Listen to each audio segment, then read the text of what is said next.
machines have been affected by COVID. They are now on lockdown as well. The machines have been suspended by. They are waking. Yeah.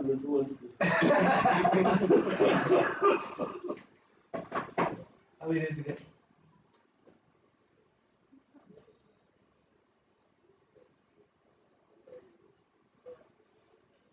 Good evening, Zimbabwe.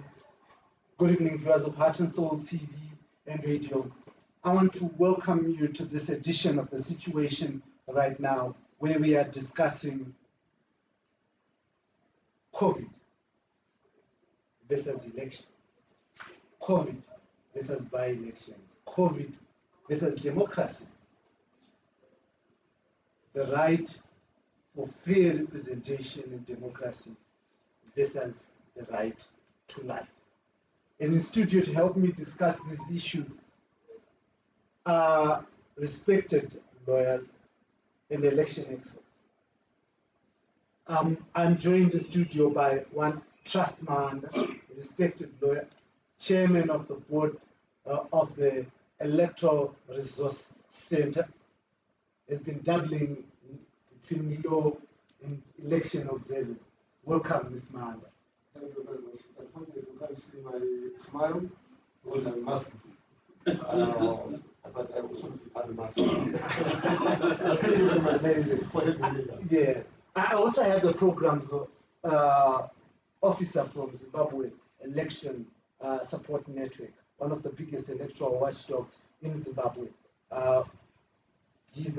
She's here from ZESNI to help us also unpack and unravel the health laws that were passed by the Vice President and Health Minister, Constantine Chiwenga. Welcome to that. Thank you.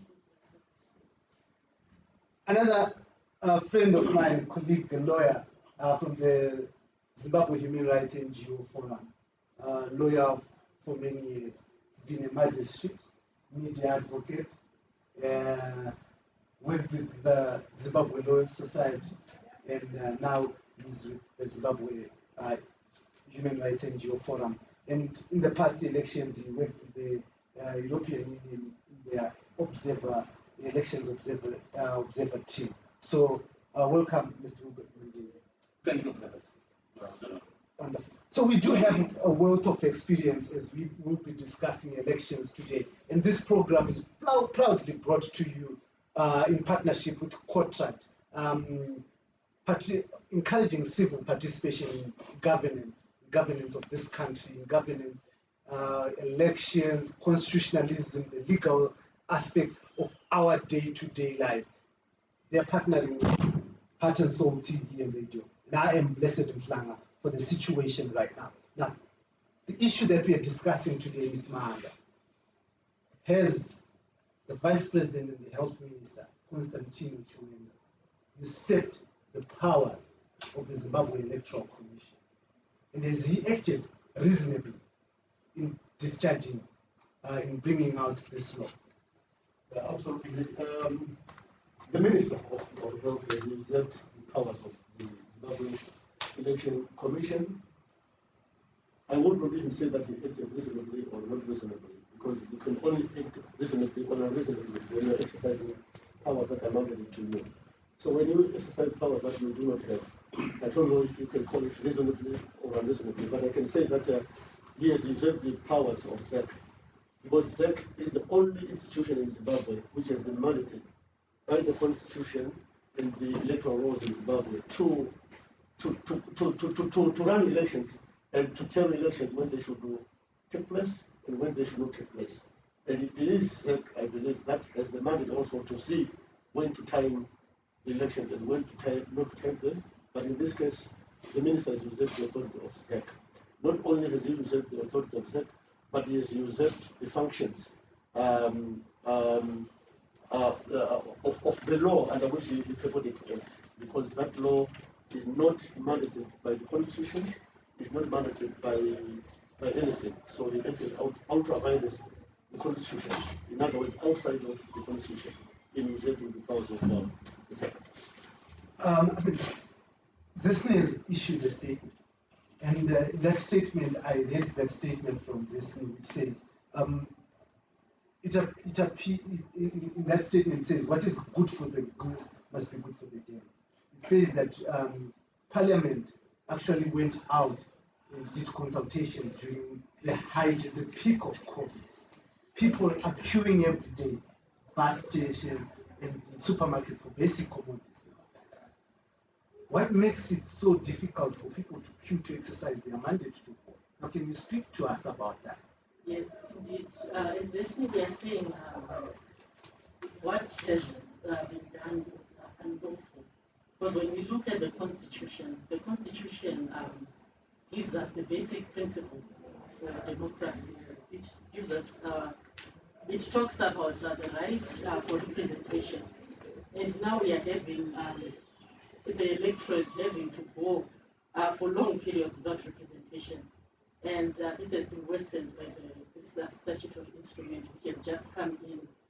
Because we've had these constituencies going for a considerable time now, considering that we have over 30 who have been either recalled or some have died or some have left their seats for other reasons.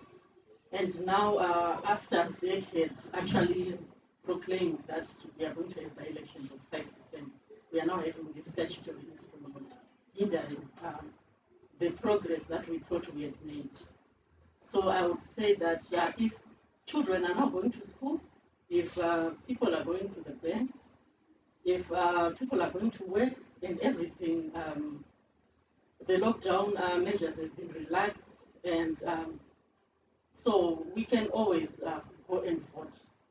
All that is needed is for us to take the necessary precautions and the necessary measures to protect people from catching COVID-19, just as is being done in other sectors.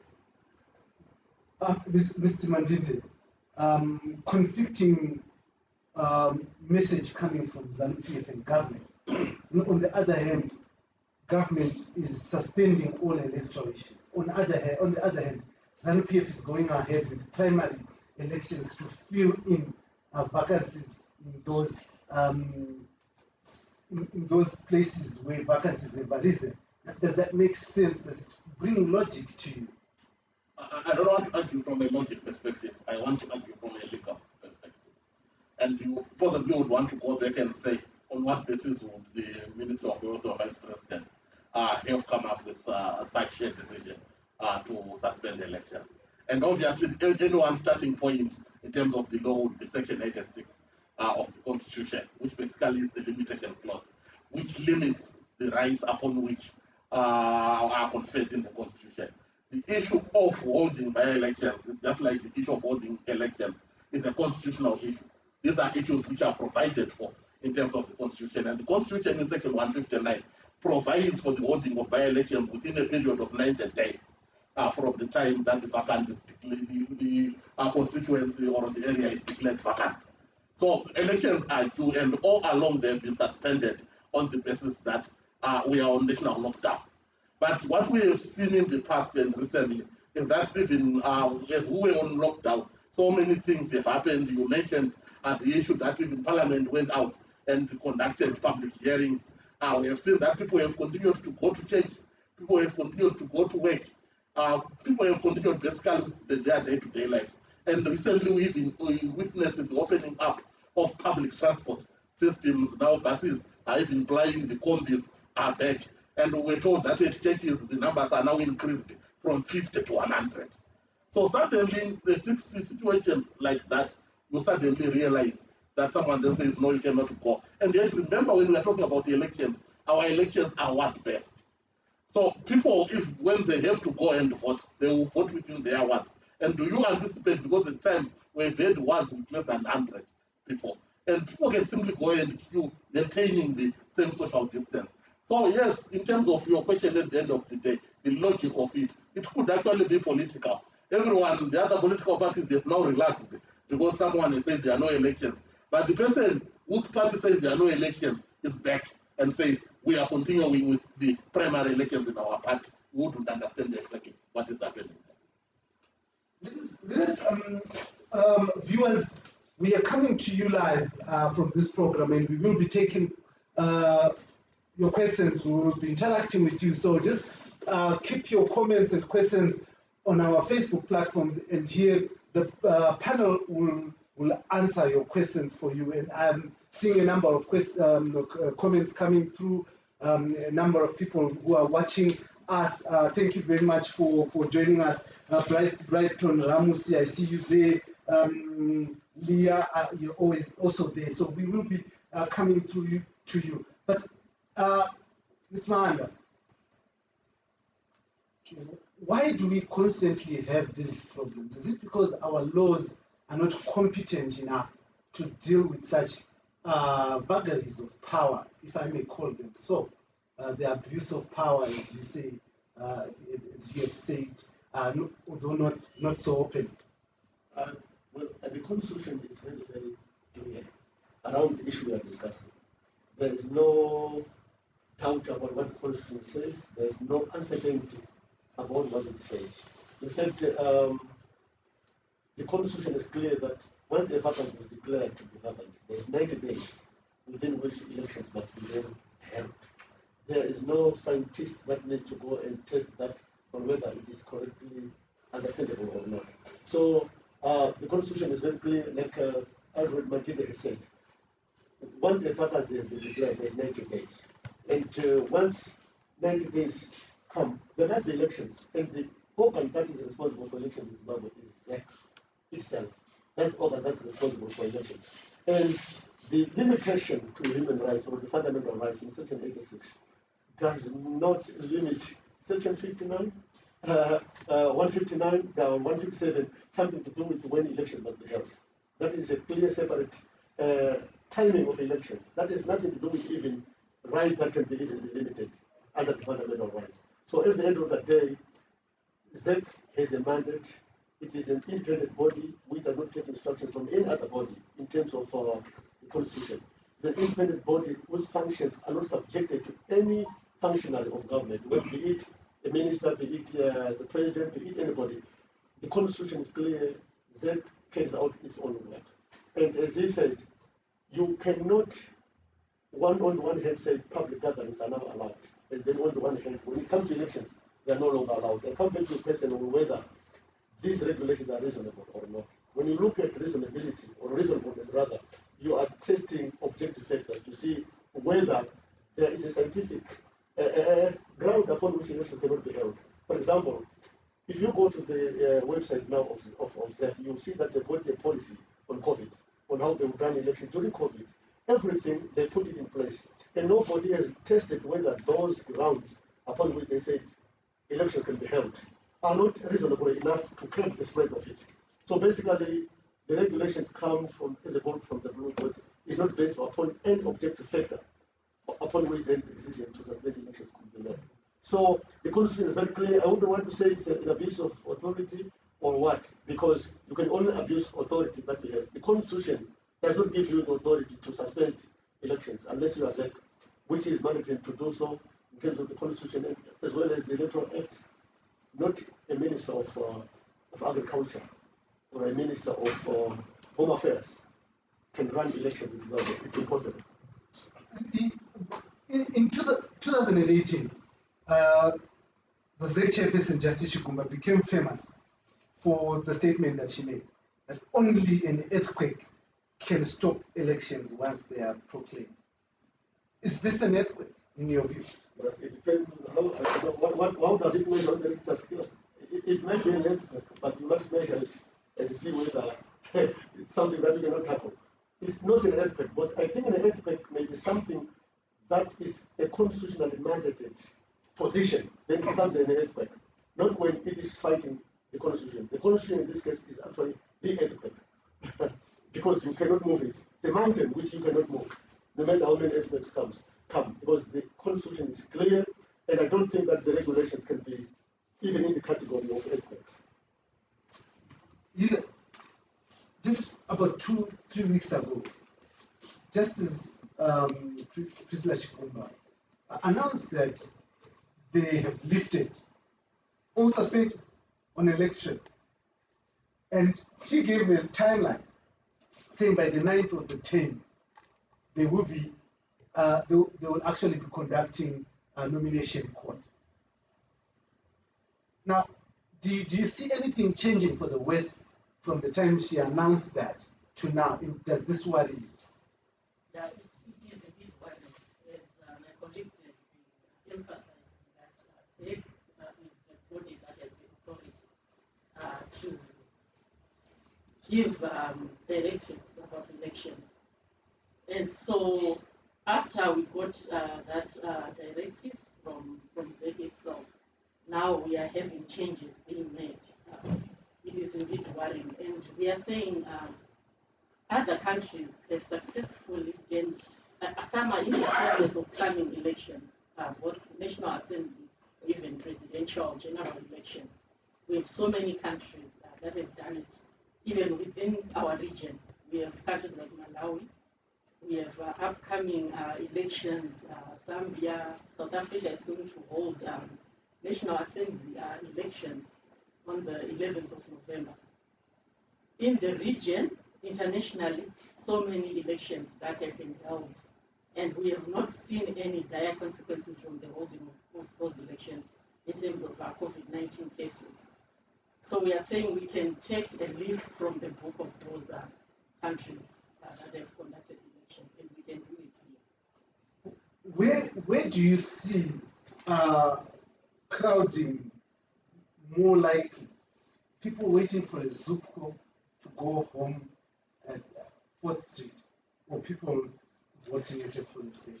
Definitely people waiting for Zupcos. We've seen that, and it's happening right now. There's a lot of crowding, and people are waiting for hours. For elections, we can come up with the regulations, the necessary instructions for social distancing and other measures. In fact, the ZEC policy actually outlines some of the measures that they intended to use for the elections. Things like the social distancing, people coming in, the testing of the temperatures, and those who have abnormal temperatures not being allowed into polling stations. So all those and other measures can still be implemented, and we can go on to have a good election. Well, Mr. Mandile, do you have ZEC has made its plan? It has said that they have COVID regulations that they are going to be using to run these elections. Then the Minister of Health says, no, you're not going to do it. Separation of powers, independence of commission. Let's talk about that. What does it do to the independence of ZEC? ZEC is created as an independent commission in terms of the constitution. It's supposed to be independent. From time to time, there have been doubts as to the independence of the commission. But it is up to ZEC to show to the Zimbabweans and the rest of the world that it is an independent commission, that it is running these elections, and that it can actually dismiss the statements coming from participants in an election who are coming up with these regulations at the end of the day and saying we are running this election in terms of the constitution, because the constitution does provide what happens in the event that a vacant is declared. But should they immediately be counted, then obviously questions continue to be raised, and it will become so apparent that they might not be as independent as it touts itself to be. As an independent organ, it's really required to show leadership at the moment and to come up with a position and to say we say elections are proceeding on the 5th. Because there is no other way of replacing the recalled members of parliament as well as those who have passed away, including the mayors, councillors, and those guys from the local authorities who have also either been recalled or have passed away. So there is no other way of replacing those other than an election. We hear rumors and street talk to the effect that maybe they will be replaced using some party lists. That's certainly not in terms of the constitution. The proportional representation ones, we saw the list being gazetted last week, and therefore those really the proportional representation do not need the election. But for the declared vacancies where elections are necessary, they can only be replaced in an election and not anywhere else other than an election. But the Constitution gives power to the president to proclaim an election day. So this 5th of December, where was ZEC getting it? Because they're not the president. They are not empowered to even make that day. It is not as if the president would dream about a date in which by-elections will be held.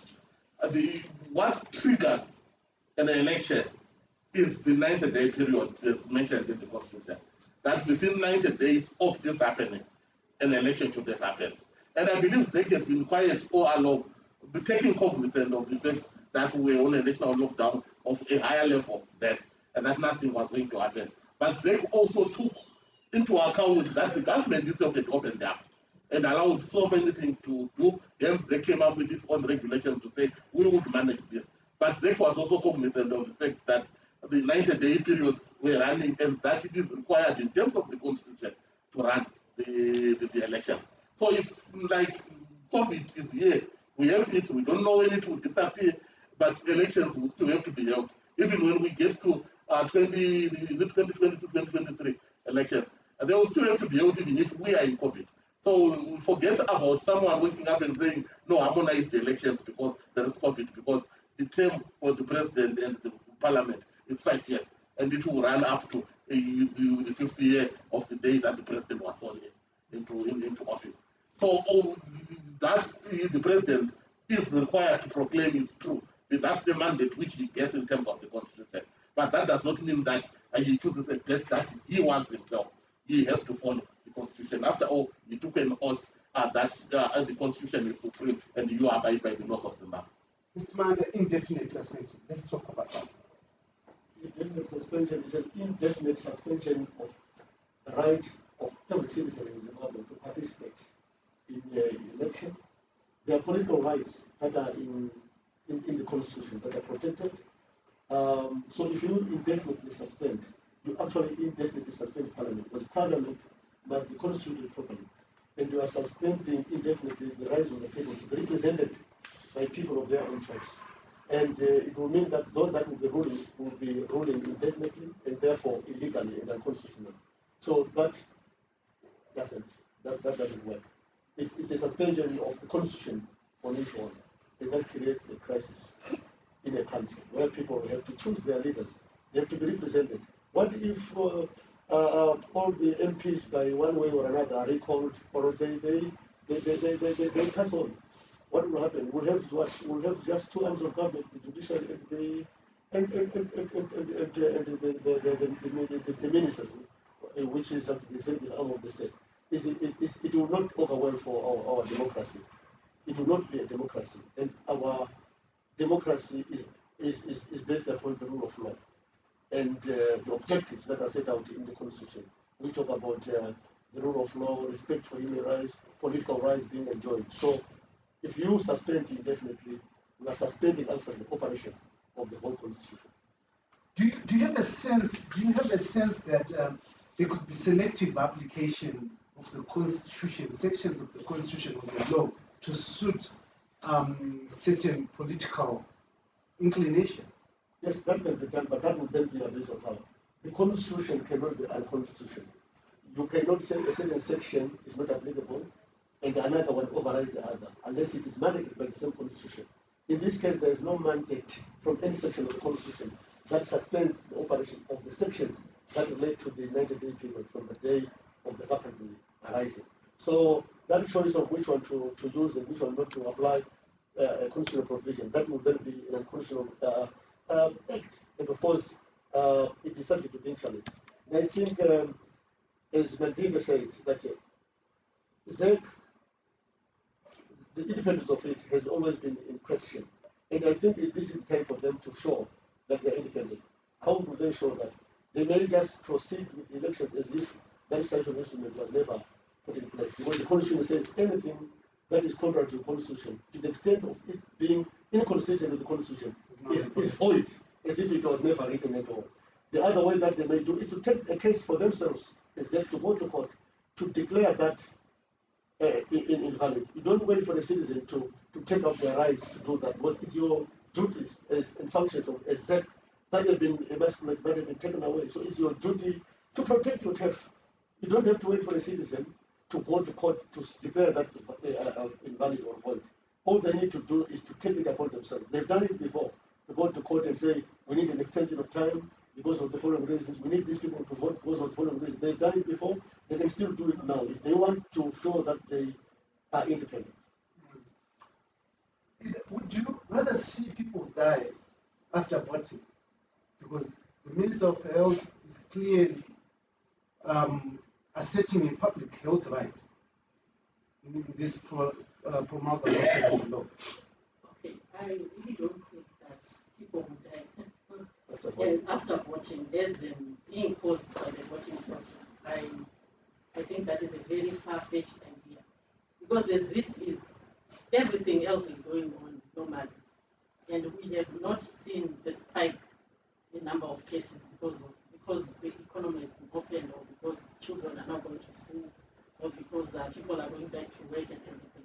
So as long as we follow the measures and the precautions, I think we can go ahead and have an election and everything will be normal after that. We've opened the airport to allow tourists to come in. Yes. What is more riskier? Allowing tourists to come in from other countries and voting? Definitely allowing tourists, because some of them are coming from very high places of very high concentration when it comes to COVID-19 cases. So it is actually a much riskier thing to do. Voting, we are just talking of one day. We put everything in place. We ensure the social distancing. We ensure that people are sanitized. They can bring their own pens, or the pens are sanitized. We ensure all the necessary precautions and measures. That is different from having tourists coming in on a daily basis from God knows where. The most difficult thing in having conversations with lawyers is that most of the times they want to argue legally.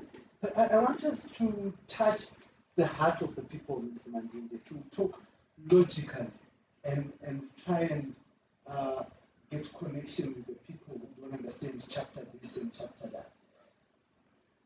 Some have argued that politics is becoming more pronounced and missing the people. It's dislocating itself from the people. So the greed or want to maintain power is more important than how human rights or what people feel. Do you agree with this in light of what's happening? Obviously, in light of what is happening, so many questions would come into play. People would ask about the reason as to why suddenly by-elections are suspended. Obviously, people would ask such after so much has happened. I think you immediately also get to understand some of the issues. I think we have had in the last fortnight the dispute over the issue of the political party names. Who use what name? For example, in an election, you have seen like earlier on I alluded to the current list of proportional representation members of parliament, which has been gazetted. So you see who are now supposed to be going back, and you immediately recall the results which those people got in the last election. And all those things are things which any normal human being will immediately go back to and say, are these things not caused by this? Are these why they could vanhu varizofunga kuti mamwe maresult anozobuda akadai anozobuda akadai, and it defeats the entire purpose of what has been happening in the past. So you look into it and you say, is this not a way of trying to perpetuate that which we have seen happening ever since the 31st of March judgment, which gave power to certain people to run the opposition at the expense of those that people had voted for? What then is the recourse that the people of Zimbabwe, those who are interested in expressing their will, have at the present moment? The power is in the hands of the people at the end of the day. And I think there is that realization that the power is in the hands of the people, and that it would appear someone then realized that possibly 5 December would reflect where the power really lies. And at the end of the day, the idea of suspending elections is to take away the power of the people on the 5th of December. Then people are not able to cast their vote and really show where it is or what it is that they prefer at that particular day. But then the question is, what will the people do between now and the 5th of December if this right continue being taken away? Ms. Manda, what can the people do? Well, I think that what many options. There is the much talked about, is it Section 59? Well, the right to petition, the right to demonstrate. Demonstration is not illegal in terms of the Constitution. You are simply expressing, it's another way of expressing. It's actually freedom of expression when you demonstrate. You demonstrate by deeds and also by words. So they've got that right to show what they do not want. And I think that people have also used a certain section in the Electoral Act to object to maybe to nominations of certain people in terms of the Electoral Act. And the people also have a right to go to court and exercise of their right to political rights. Because political rights are not there in the Constitution just for decoration. They are there to be enjoyed. And Section 85 of our Constitution gives people the right to go to court to seek enforcement of their rights. So they've got many avenues that are available. The argument has always been that the courts are captured. And most people have said that some of these judgments. I still want to have audience before those. I'm a lawyer. I appeal from the magistrate to the Constitutional Court, and I don't want to be, as happened to one of our colleagues, to get an order from the same court before whom she was appealing to say you are removed from this case. That was a first for me. So I don't want to say that, but we can talk case by case. I don't look at the capture of the judiciary from a political perspective. You simply criticize the judgment for what it is, using temperate language, critically analyzing it. So I do analysis of judgment and see whether the judge was wrong or was correct, with respect. But to say that they are captured, it would be for another day. For me. Yeah, for me. So, yeah, the people say that. But it's not the reason why people should not go to court. Because that's the avenue that's available. You go to court, you keep on knocking. One day, they will realize that the decision that they made yesterday was wrong on the law and on the fence. And they may revisit that judgment through this new judgment that will come in, that will bring in. And judges differ. There's an independence of the judiciary as a collective, but there's also independence of a judge. So you may get judges that are independent in their thinking, and even if a judgment comes with 5 judges that say this is the side you are taking, and then 4 judges say this is the side you are taking, the majority view may carry the day, but the sensible judgment may be from the dissenting judges. So you can use that as a tool of lobbying as well, to say there's a starting point. So basically, you keep going to court, which are based on the rule of law. They're based on the separation of powers. So you just need to keep going there, no matter how you perceive them to be captured. You can use that for amending the law at some stage, depending on who then is sitting or on the throne at any given time. So yeah. So you talk about amending the law. I'm aware that ZESNI has come up with the draft electoral bill. And did you in any way look at these, these issues as to how, as a nation, we should react or we should respond when we get such issues of serious public health interest? Maybe I can start by saying, unfortunately, I think we did not really envisage such a scenario when we were looking at our draft, when we were adding new provisions to the Electoral Act. So I would say in this situation, the one thing that I see that directly relates to this discussion, I think, is the issue of SEC independence. I think in our draft bill, we said a lot about SEC independence. We are saying, although the Constitution is very clear about the independence, that the type of commission that SEC is supposed to be, an independent commission, just as the other chapter 12 commissions. In practice, and even when you look at other enabling laws, there is much that needs to be fixed in terms of SEC independence. We are looking at situations where the executive is actually given some power to, I wouldn't want to say interfere, but it has some influence on the way in which SEC operates. So I think that is something that we really touch on in our amendment law, where we are saying SEC should not be answerable to the executive. SEC should not be answerable to the presidium. So it's something that really needs to be fixed in our law, because it is a source of many of the problems that we are discussing. Mr. Mandinde, you have 27 amendments that want to go through Parliament right now.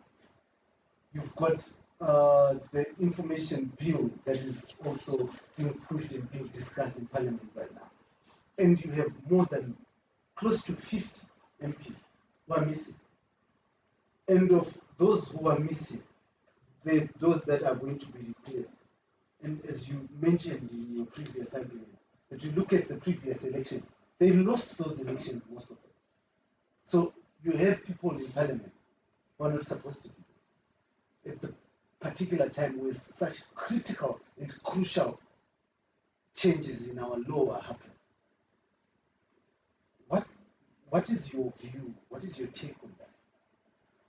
The Constitution creates the House of Parliament, both the National Assembly and the Senate, and it comes up with certain numbers. I think we have 210 members in the National Assembly. We have the 60 women proportional representation members to bring the number to 270, and then you have, I think, about 60 senators plus the traditional leaders who are there. All in all, you are looking at about 320 members of Parliament, that is both from the National Assembly and from the upper house, the Senate. And therefore, for you, when you are talking about, for example, amendment number 2, which you have mentioned, it requires a 2/3 majority. And we are basically talking of 2/3 of both houses, with our 2/3 of 320. But in a situation in which you suddenly find yourself at a 2/3 majority of less than that, certainly it defeats the purpose of that for which the constitutional crafter came up with the number of the as set out in the Constitution. You end up with a less threshold, which might actually mean that the Constitution might not have been as interrogated as it should have been in such circumstances. Therefore, for you, I don't even want to start looking at the other arguments today to say, are those people that are going into Parliament supposed to be there? Because they will argue that we have a judgment, we are there. But the general people, if I was to remove my jacket of being a lawyer and talk about just like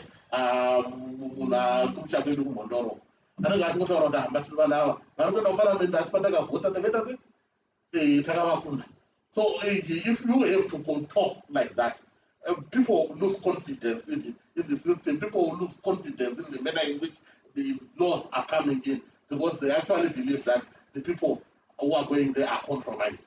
So all those would simply make people lose confidence into the entire lawmaking system at the end of the day. So things really have to be done in a proper way, and this is not the best way of doing things in a proper way.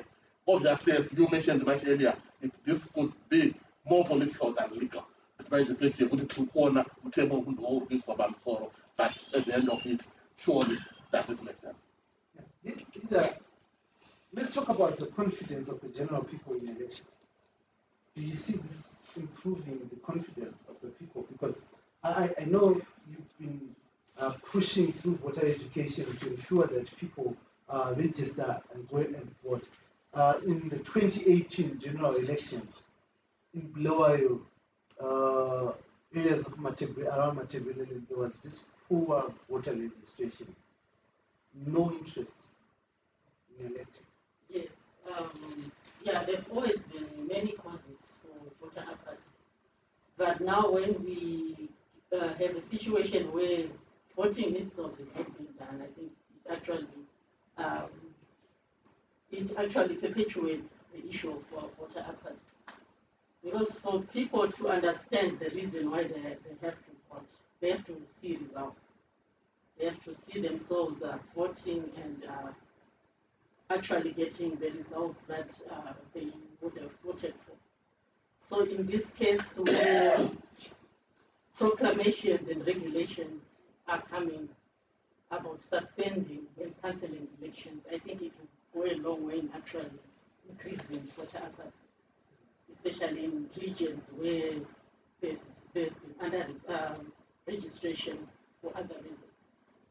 Ms. Manda, from an electoral watchdog point of view and from an organization that pushes for free, fair elections, transparent elections, what does this do to the work that you do? Well, it is for us. It is worrisome in the sense that we have tried to labor over the years to interest the people to go for elections. That's the only way through which power is either possessed or maybe retained. So to us, it means that ZEC needs to have its independence fought for to make sure that it remains in control and in charge of when elections must be held. As far as the Constitution is concerned, it is very clear. There is no need even to revisit it. But for us, there is need even to continue giving people the voter education so that they know that it's their right. Then they will be able then to exercise their rights in voting, as well as to take up any possible action to ensure that those rights are enjoyed. So basically, it makes us want to even revisit the strengthening of the institutions of Zimbabwe in order for elections to not be interrupted by just the stroke of a pen. Somebody can wake up and say there will be no elections here for the next 30 years.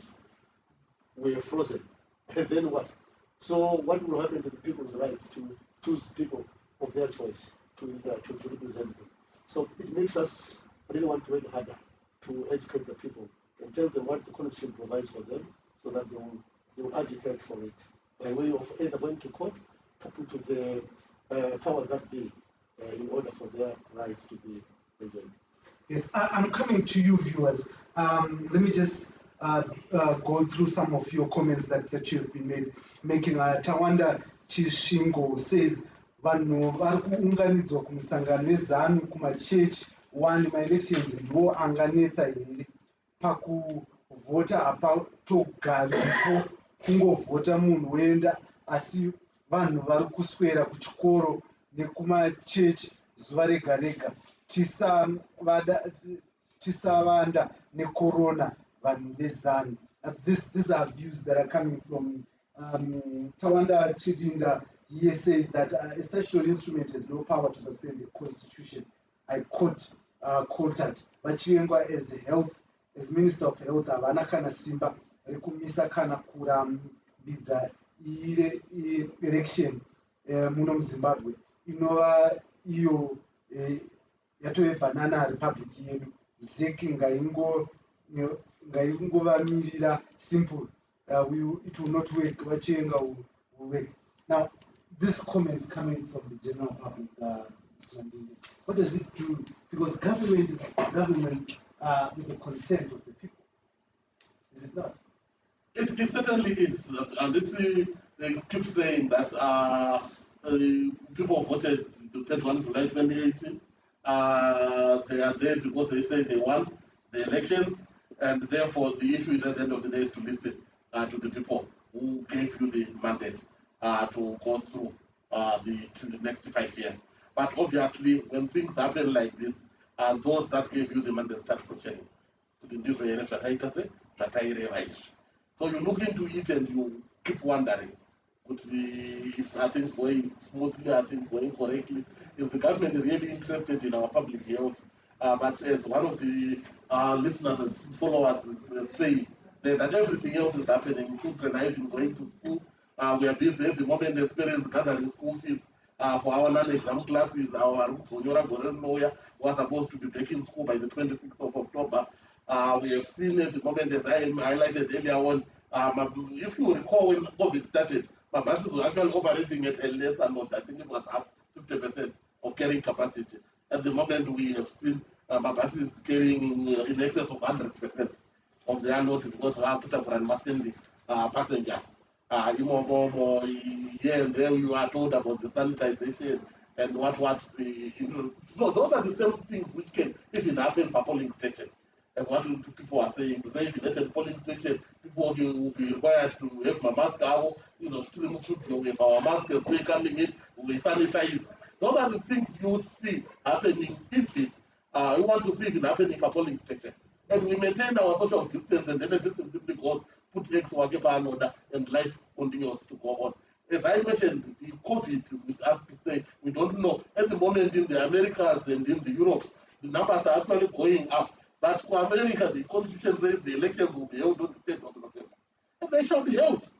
If the numbers are even on peak, the elections will still be held. Why is it? Our numbers, we actually get to understand that they are going down.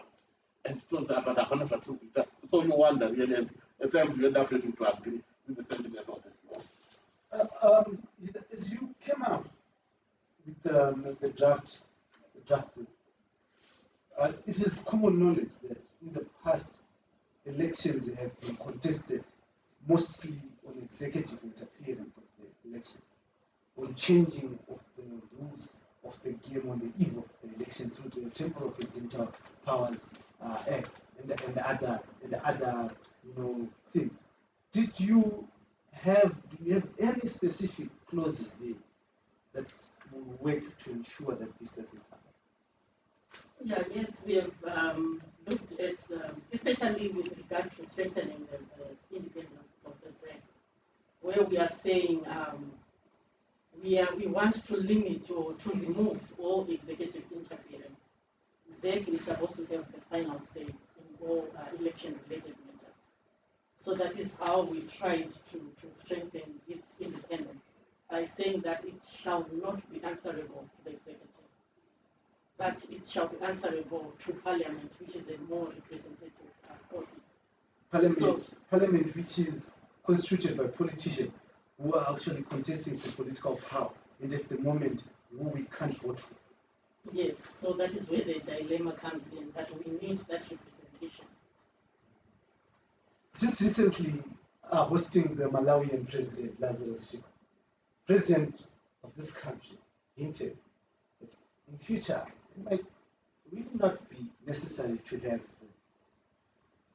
to have observers, because the Malawian election was held, the presidential election, without observers, and it went on smoothly. Does that worry you as an elections watchdog? Well, I did hear that speech from the president, or that's I the context in which he said that. But the Electoral Act provides for both international and local observers. And our constitution, when it comes to election-related provisions, it says the election must be transparent, it must be credible, it must be verifiable. In other words, everything must be done transparently and openly.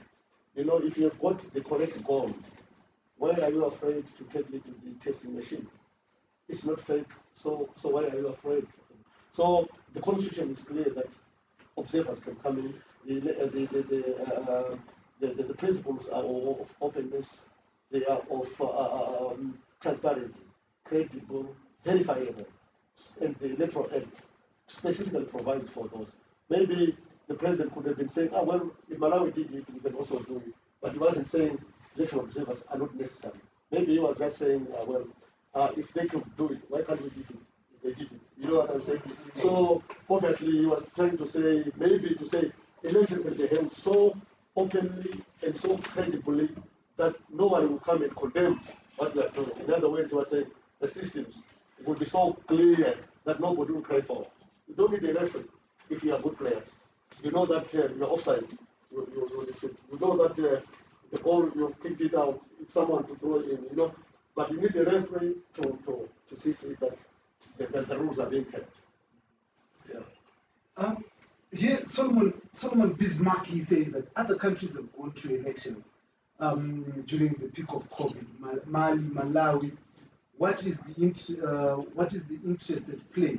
How many students have been sent to school Why an exception to election? I think we have discussed this concern that keeps popping out from our viewers and listeners.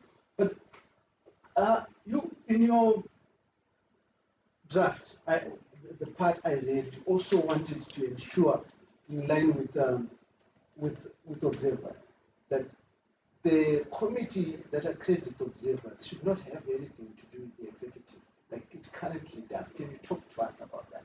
Yes, we were proposing, we are proposing that the constitution of that committee, it currently have so many people from the executive, representatives from various ministries.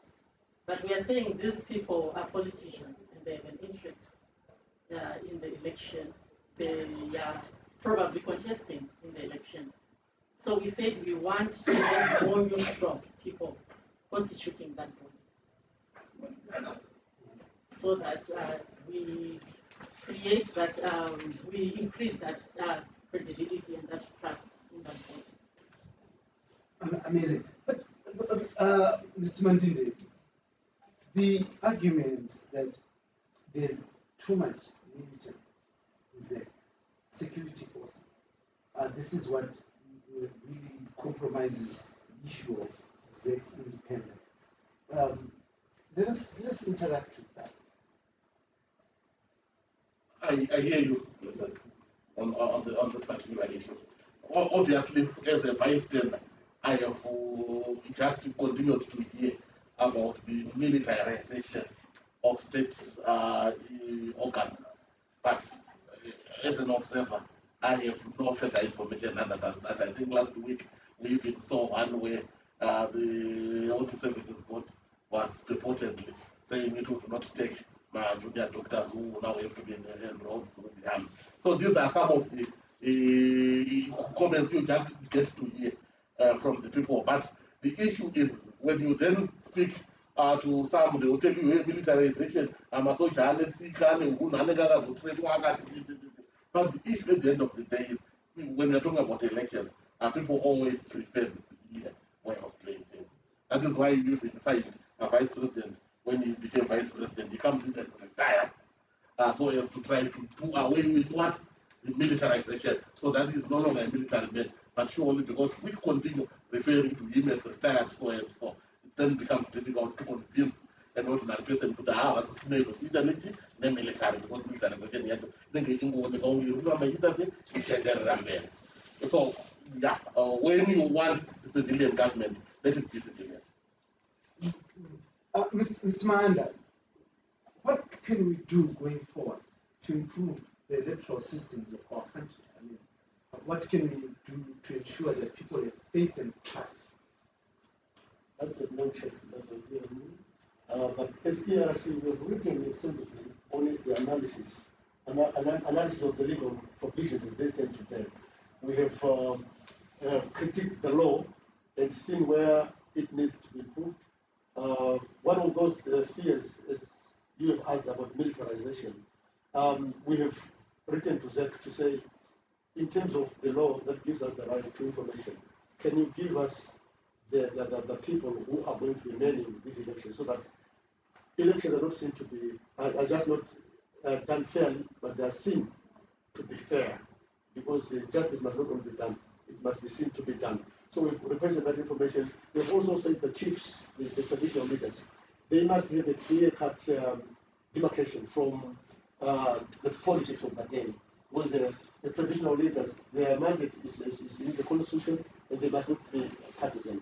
We have spoken about the independence of ZE itself in the running of its elections from the word go to the end, in all the three cycles of election. We have spoken about the radio, the media, the newspapers, the media, how they need to be strengthened in order for diverse views to come to the people. We have spoken about even the rights of observers to come in, but they are innocent observers are accredited by the minister and not the ZE itself. So we have been talking about how can the minister accredit certain people, and yet it said we should accredit them. So we have been looking at all those things. Coming back to your question as well about whether observers are allowed to come to Zimbabwe. Yes, they are allowed, even in terms of the constitution, because the constitution says that we are bound by even international conventions and agreements that the country will have entered into. For example, we've got SADC principles. We've got the African Union's charter for democracy, elections, governance, and the like. All those permit observers to come into the country. So there's quite a lot. We're talking about ZEC's regulation, that ZEC needs to regulate itself. There's got power to exercise certain discretions, but it is not using them. So we've spoken a lot about things that must be done. For example, 129, which is recalling people. We're not calling for it to be amended as such, but the Electoral Act must be clear as to who is the power to recall and the like, so that there is no confusion. Because one political party can have two people. One writes a letter to say we are recalling you, and another one writes to say we are recalling you, and the Speaker of Parliament chooses which one he wants to agree with. So basically, all those things are part of what should be looked into, so that credibility is restored to our electoral processes in Zimbabwe. We are bringing you this program directly from Heart and Soul TV and radio in partnership with Kotrat, our partners who are in Mashingo. They're discussing the right to life versus the right to fair representation. And some would argue that your right to life is directly linked to your right to fair representation, because the person who represents you decides or makes laws that make sure that you have access to good quality public health care. They also make decisions on the budget, how it is allocated to your health, to your security, to your future, and stuff like that. So it is very important to be able to have people elected by us, representing us in Parliament. Now, as we close, just from an elections watchdog perspective, where are we lacking as a country to give confidence in electoral systems to the people of Zimbabwe? I would say where we are lacking most is in the implementation part.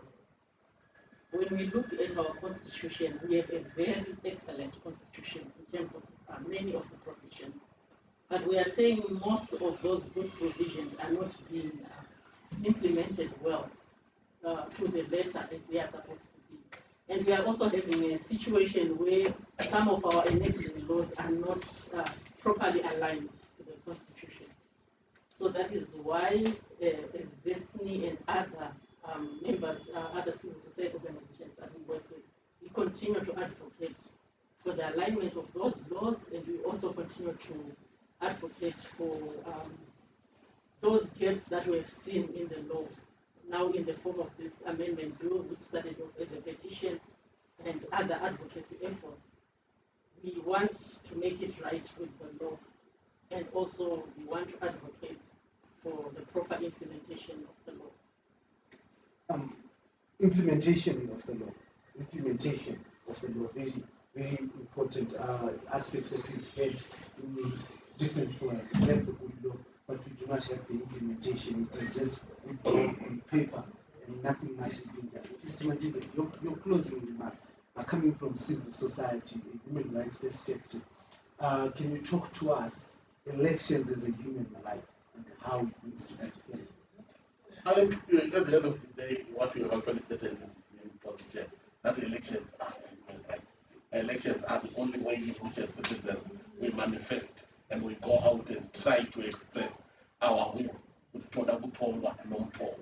Therefore, if you deprive people of that, you then start questioning with how we will get other representatives who will come in.